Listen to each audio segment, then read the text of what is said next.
नमस्ते। निबंध कक्षा 9 के लिए वर्तमान शिक्षा प्रणाली के गुण दोष। निबंध का शीर्षक है।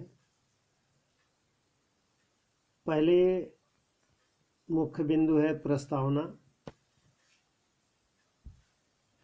शिक्षा हमारे जीवन का अनिवार्य महत्व है तत्व है। शिक्षा ही मनुष्य को जीवन का आनंद देती है। शिक्षा जीवन का श्रृंगार है, इसलिए प्राचीन समय से ही व्यक्ति को शिक्षित किया जा रहा है। परंतु वर्तमान शिक्षा प्रणाली के अंतर्गत कुछ गुण और कुछ दोष भी आ गए हैं, जिन पर विचार करना आवश्यक है। दूसरा है वर्तमान शिक्षा प्रणाली के गुण। इसके कई शीर्षक है। उसमें से पहला है रुचि अरुचि का ध्यान। वर्तमान शिक्षा प्रणाली के गुण में है, यद्यपि वर्तमान शिक्षा प्रणाली की आलोचना होती रही है, तथापि इसके कई गुण भी हैं जिनका जानना आवश्यक है। ये गुण इस प्रकार। रुचि अरुचि का ध्यान। वर्तमान शिक्षा प्रणाली में छात्र की रुचि अरुचि का पूर्ण ध्यान रखा जाता है। आज वह अपने मनपसंद विषयों का अध्ययन करता है, उस पर किसी प्रकार का दबाव नहीं होता। दूसरा है दंड विधान का अभाव। वर्तमान शिक्षा प्रणाली में शारीरिक दंड विधान का निषेध है, जिससे छात्र निर्भीक होकर विद्यालय जाता है। शिक्षा के प्रति छात्र के मन में नकारात्मकता का ह्रास होने लगा है। अगला है पारितोषिक प्रदान करना। उपसंहार। पारितोषिक मनुष्य का उत्साहवर्धन कर उसे आगे बढ़ने के लिए प्रेरित करते हैं। वर्तमान शिक्षा प्रणाली में पारितोषिक की व्यवस्था के कारण छात्रों में शिक्षा के प्रति रुझान बढ़ा है। विभिन्न छात्रवृत्तियों के प्रदान करने के कारण निर्धन छात्र भी अपनी शिक्षा ले पा रहे हैं।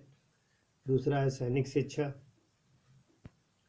सैनिक शिक्षा भी इसी का एक शीर्षक है। शिक्षा प्रणाली के गुण में वर्तमान शिक्षा बालक का सर्वांगीण विकास करना चाहती है, अतः अब इनमें से सैन्य शिक्षा का प्रशिक्षण भी दिया जाता है, जिससे छात्र शारीरिक रूप से पुष्ट होकर देश की रक्षा कर सके।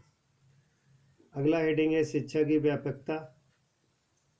वर्तमान शिक्षा प्रणाली ने अपने दायरे को विकसित किया है। आज विद्यालयों में शिक्षण कार्य के अतिरिक्त होने वाले कार्यक्रमों, वाद विवाद प्रतियोगिताओं, सांस्कृतिक कार्यक्रम, कला प्रतियोगिता, खेलकूद प्रतियोगिता इत्यादि के द्वारा छात्रों का सर्वांगीण विकास किया गया है। वर्तमान शिक्षा प्रणाली में कंप्यूटर शिक्षा को अनिवार्य किए जाने से छात्रों के ज्ञान में अधिकाधिक वृद्धि हो रही है। अगला हेडिंग है वर्तमान शिक्षा प्रणाली के दोष। ये निबंध 4 हेडिंगों पर मुख्य है। नंबर 1 है प्रस्तावना। नंबर 2 वर्तमान शिक्षा प्रणाली के गुण। नंबर 3 है वर्तमान शिक्षा प्रणाली के दोष।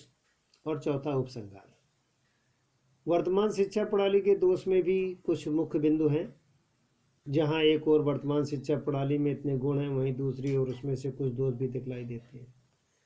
दूषित परीक्षा पद्धति। वर्तमान शिक्षा पद्धति का सबसे दुर्बल पक्ष दूषित शिक्षा पद्धति है। वर्ष में एक बार परीक्षा, अधिक प्रतिशत देना, आसानी से उत्तीर्ण कर लेना इत्यादि दोष छात्रों की अध्ययन की गंभीरता को कम कर रहे हैं। परिणाम शिक्षा में आवश्यक गुणवत्ता का समावेश नहीं हो पा रहा है। गुरु तथा शिष्य का बिगड़ता संपन्न। वर्तमान शिक्षा प्रणाली में गुरु शिष्य का प्राचीन पवित्र संबंध नष्ट होता जा रहा है। संबंध की आत्मीयता और गरिमा का निरंतर ह्रास हो रहा है। शिक्षक और छात्र दोनों ही स्वार्थपरक नीति पर चल पड़े। इसी में एक मुख्य बिंदु है जिज्ञासा का अभाव। आज छात्र के भीतर ज्ञान पिपासा से कहीं अधिक डिग्री और प्रतिशत की लालसा है। यह एन प्रकारेण अधिक अंक हासिल करता है, शिक्षा का लक्ष्य समझता है। अगला है विषयों की भरमार। वर्तमान शिक्षा पाठ्यक्रम में विषयों की भरमार के कारण छात्र विषय तो पढ़ लेता है, किंतु उनका गूढ़ अध्ययन नहीं कर पाता, जिसका प्रभाव शोध कार्य में भी पड़ रहा है। अंतिम हेडिंग उपसंहार। इस प्रकार कहा जा सकता है कि यदि वर्तमान शिक्षा प्रणाली के दोषों को दूर किया जाए तो यह निश्चित रूप से छात्रों के प्रति अत्यधिक लाभकारी सिद्ध होगा। संस्कृति का ह्रास। वर्तमान शिक्षा प्रणाली में संस्कृत का निरंतर ह्रास होता जा रहा है। पाश्चात्य शैली का अंधानुकरण करने से और इंटरनेट इत्यादि के अधिक उपयोग से छात्र जीवन अमर्यादित और पथभ्रष्ट हो रहा है। इस पर विशेष चिंता की आवश्यकता है। छात्र इस निबंध को पढ़ेंगे तथा कॉपी में मुख्य विचारों को लिखेंगे।